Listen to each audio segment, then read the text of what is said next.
It's the morning of June 25th, 2012, and I'm tracking some strong thunderstorms moving through the New York City metro. The bulk of the storms were just to the south of me over Brooklyn, southern Queens, and Staten Island. I did get some decent lightning off to my south, and now, as you can see, the storms are tracking out over Long Island through Nassau and Suffolk County, where they're getting some pretty intense rains right about now.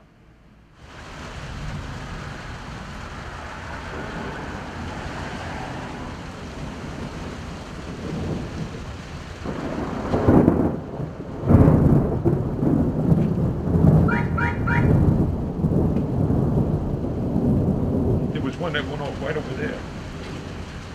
Oh, that was a big one. Yeah, even the which spot. It wasn't the right one. Yeah. Or maybe the hole opened up and maybe it.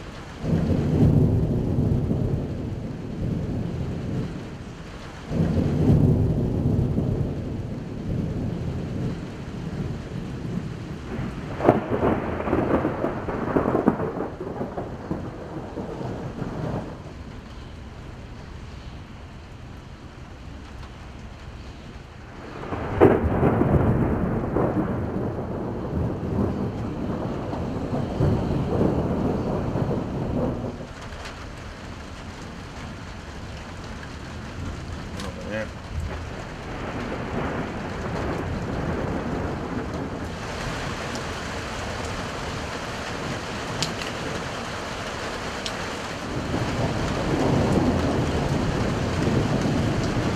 There you go. There's one right there.